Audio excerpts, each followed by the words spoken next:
In show business, this is the moment we have been waiting for.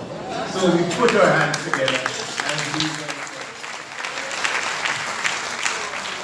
Oh, Brother Tony said stream around the world. Oh, the world is on show. Our guest speaker, Mrs. Sheran Harper.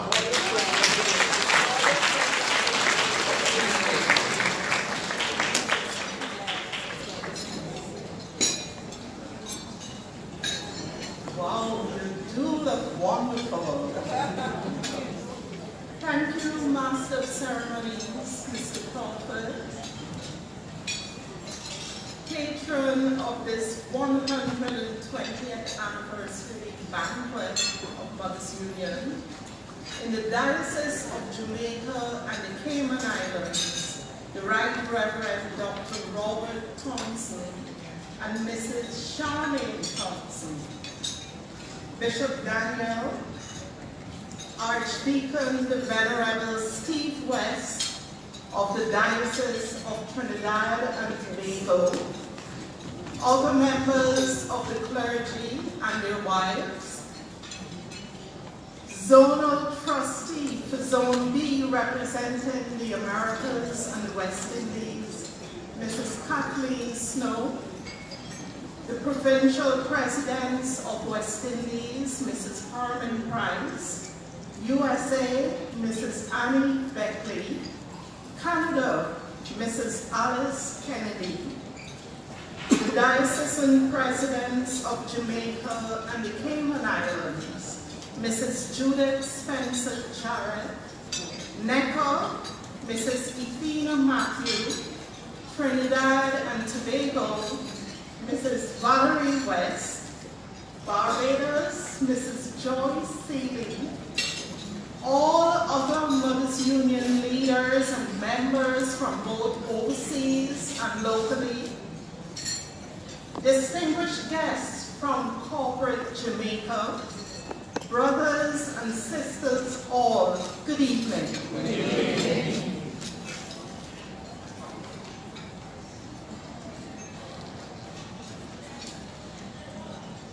It is a good and joyful thing when God's people gather together in His name. And this evening is no different as we give Him praise and glory for 120 life-changing years in the mission and ministry of Mothers Union in this diocese. I am absolutely delighted to be here to celebrate with you. And believe me when I say there is no other place I'd rather be at this time than with you, MU Jamaica.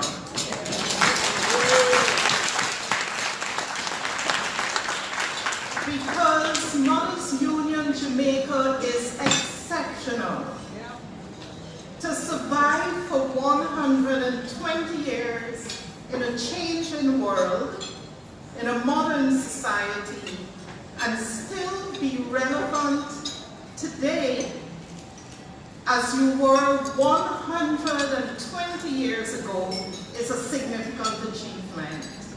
And so I proudly stand here as your worldwide president, and I applaud you for the outstanding, transformational, and sustainable work you continue to do in this part of God's vineyard. It would be remiss of me if I did not pay tribute to the faithful who have gone before us and who gave of themselves selflessly to lay the solid foundation for us to build on. I have to be honest with you though.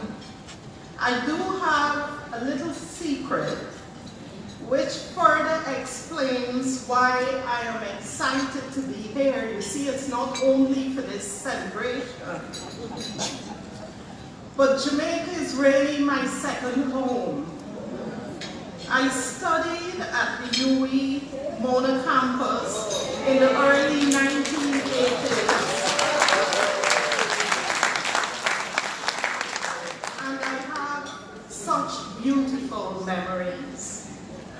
I have worked with the parenting program here in Jamaica from its inception in 2005, and also with yard leaders at diocesan and provincial levels for nearly 2 decades.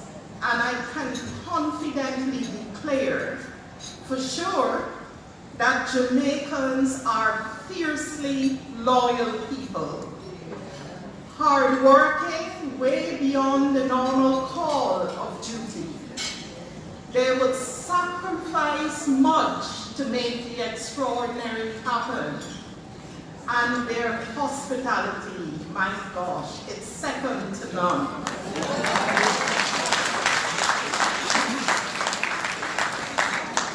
For me personally, I just can't get enough of Jamaican cuisine. I cannot resist a hot, tasty patty in a paper bag. I am so very guilty of having your members fill their suitcases with bottles of Walker's Wood and Eastern jerk seasoning, frozen jerk chicken, and roasted breadfruit for me. And they have done this for years. Whenever it was provincial meetings, I was the easiest person to find a gift for. Not forgetting the fish tea on the roadside, I love it. And the pepper shrimp on the North Coast. My friends, I have been there and will do it all over again if I have the opportunity to. Jamaica is truly my second home. Thank you so much for your very warm and gracious welcome. I feel very privileged and deeply honored to have been invited as your guest speaker. Believe me when I say I didn't have a choice, because what I didn't realize is that your diocesan president has a PhD in persistence. My sister Judith, you have done well. You seized the opportunity. You seized the opportunity to extend an invitation as soon as the worldwide election results were announced last year. I believe, she's into this live stream thing. I believe she was there up all night, am I right? Yes. So as soon as the results were announced, Judith hunted me down relentlessly for months. And each time I had scheduled engagements that could not be shifted. But she never gave up. And when it came to the last straw, and September would be the end of the 120th year, and it clashed with my wedding anniversary. Wow. Judith simply said, well, just bring your husband and come. Judith, as diocesan president, you are an outstanding daughter of this soil. A true follower. Even when the followers are losing, Judith is well dressed and cheering. Such an amazing spirit that there is no need to wonder why Mothers Union Jamaica is such a success. May God shower His blessings on you as you lead this diocese. May your team prayerfully walk the journey with you as you continue to be the inspiration and the change that is so much needed in society today. Although we have so much to celebrate, we still have much work to do. We know that the work is plenty and the laborers are few. Yet we are called daily to be living proof of a loving God, wherever we are placed, with whatever resources we have, and at the same time, never settling for a vision that is too small, that it doesn't truly reflect the magnificence of our mighty God, the God we serve. After my commissioning in February this year, the Archbishop of Canterbury said, "No longer must Mothers Union be the best kept secret of the Anglican Communion." And those of you who were present there with me would remember this. I think he repeated it twice. We know for a fact that Mothers Union is definitely alive and visible in every diocese and province represented here today. So I invite you to join me in changing this perception by using every means available to profile your work and the impact you are making in each diocese. Mothers Union Jamaica has always been outstanding in every way. Strategically positioned in the heart of communities, making a huge difference where it matters most, never being afraid of the unknown, and playing an important part in the church's mission and ministry. I remember being here in 2005 at the launch of the parenting program.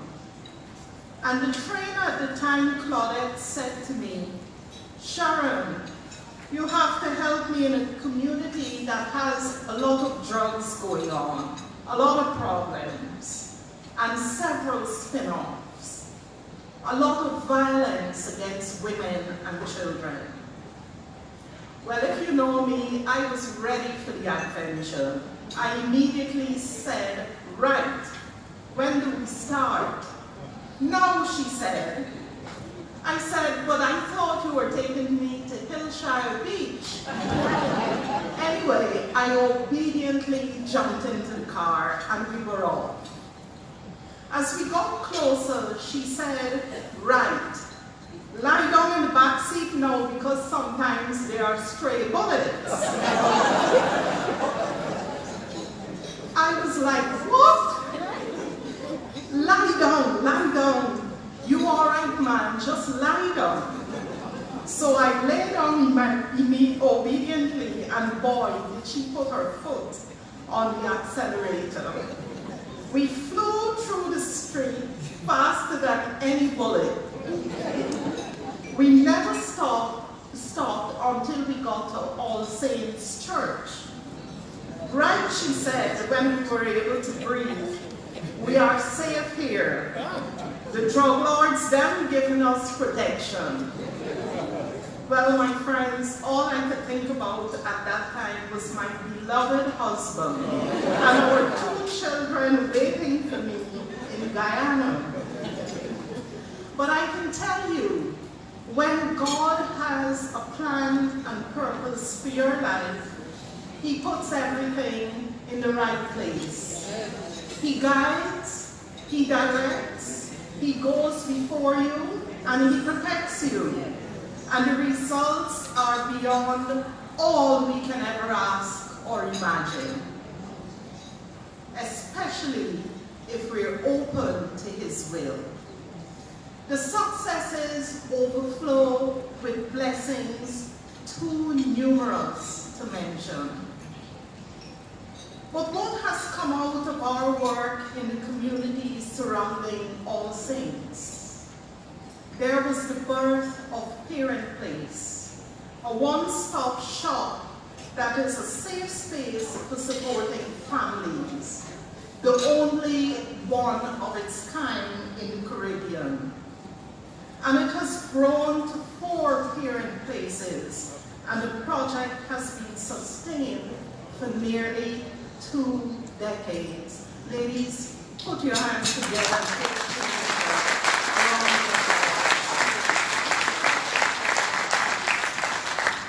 creating safe spaces for the vulnerable is a key part of what we do as Mothers Union.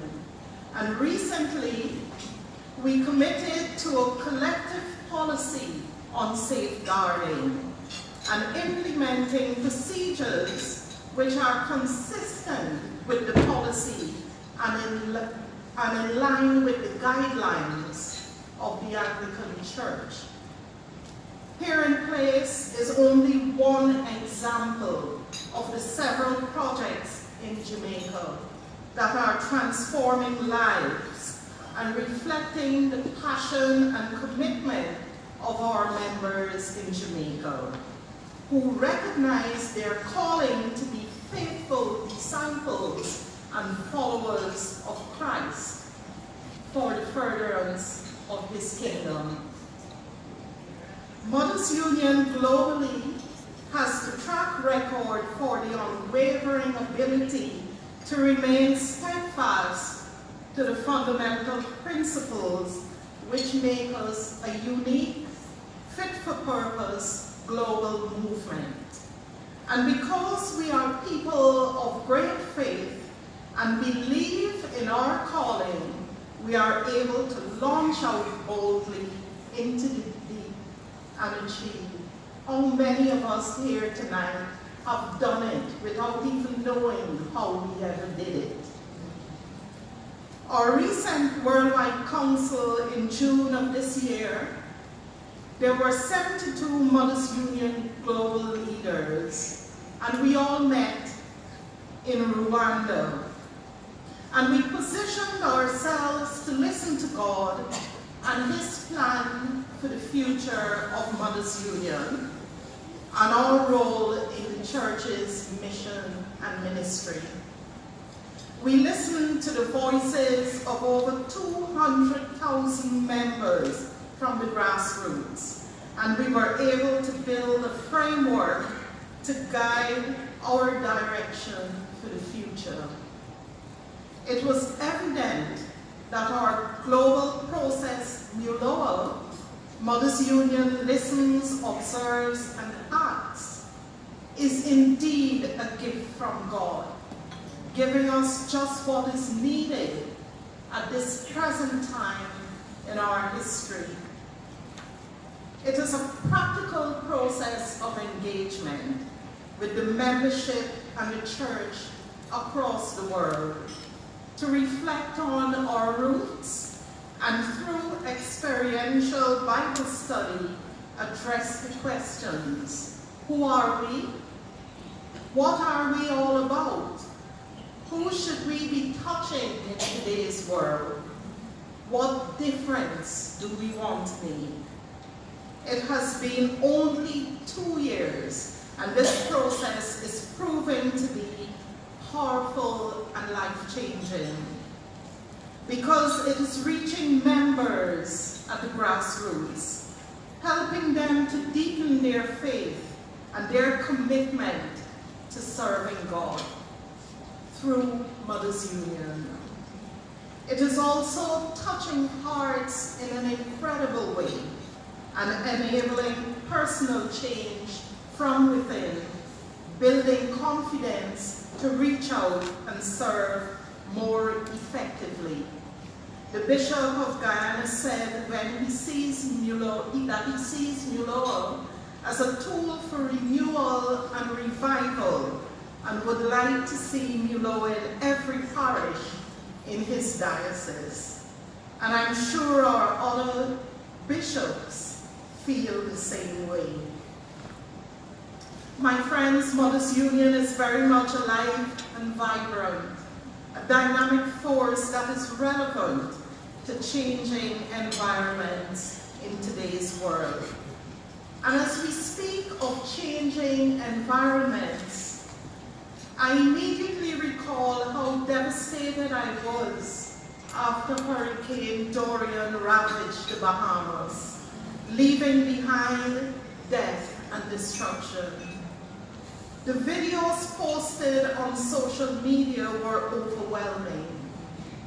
Immediately, zonal trustee Kathleen encouraged members to engage in discussing relief strategies.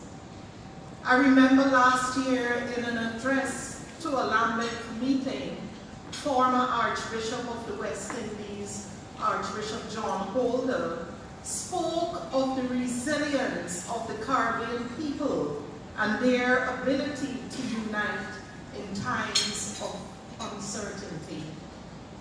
Sometimes it just seems as though our members globally are continuously and significantly involved in building resilience and helping recovery from natural disasters on a daily basis. In Madagascar, the cyclones create severe floods and devastation each year.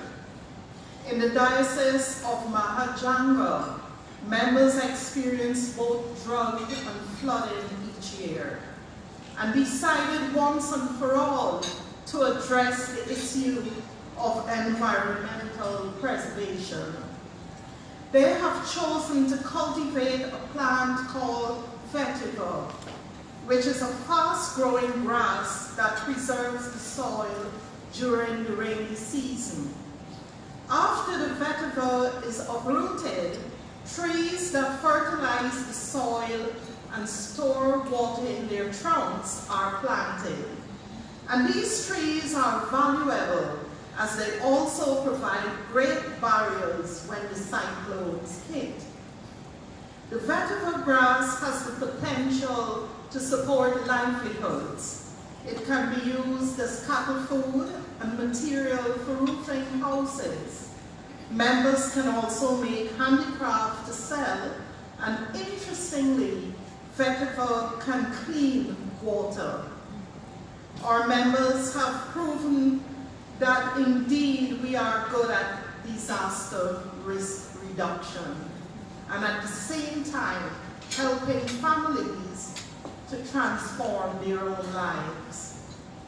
As I think of the people of the Bahamas and what they must be going through at this time with the loss of family members, the destruction of homes and communities, and the possibility of widespread diseases, I now call on you, my members, as a zone and as a province, to take the necessary action and make the sacrifice to help restore the lives of our brothers and sisters to normalcy, or as close to normalcy as possible, thus giving our Bahamian friends life, hope, and the future again. Our global theme for 2020 was announced just 2 days ago at the general meeting in Portsmouth in England, at which 1,000 members gathered. And I'm happy to announce here that it is building hope and confidence. For 2020, building hope and confidence. As I close, it is my fervent desire that we go forward boldly and purposefully in hope and confidence, with unprecedented reach that gives a voice to the vulnerable. And as we aspire to make a difference in the areas of gender justice, peace and safety, self-reliance, and restored relationships, we must remember the relationships involve God, each other, and our environment. I have never been more hopeful about the future of Mothers Union as I am today. The dream of our founder, Mary Sumner, is very much alive, still relevant in a modern world. Let us honor her legacy, her dream of being the inspiration and making a difference in hope and with confidence. My brothers and sisters, knowing Christ and making him known brings a peace that surpasses all understanding and releases joy everlasting. I thank you, I love you all, and may our God continue to shower his blessings on you today and always.